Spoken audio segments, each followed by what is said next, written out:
If a father kills his own son in self-defense, then sets the bones in a calabash board, the bones will turn to fish.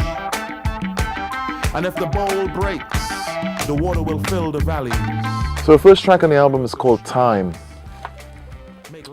You know, the history of the Caribbean didn't start with Columbus in 1492.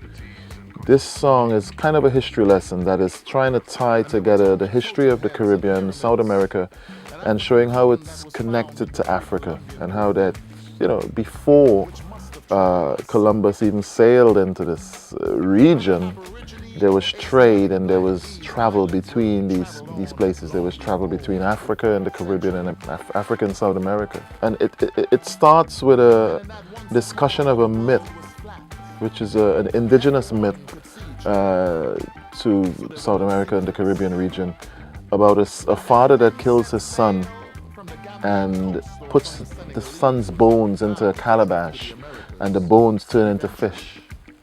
It talks about the beginning of slavery. You know, there's quite a lot packed into there. I call it Time because it really is, when you look at it, really about the study of how time is managed and how we look at time, and you know, where do we start time from? Where do we start our history? Where do we start the history of the Caribbean? You know, I think far too often we assume that the Caribbean, the history of the Caribbean begins with slavery, and it actually doesn't. It begins hundreds of years before that. I think time is an effort to educate, you know, and to illuminate, I should say.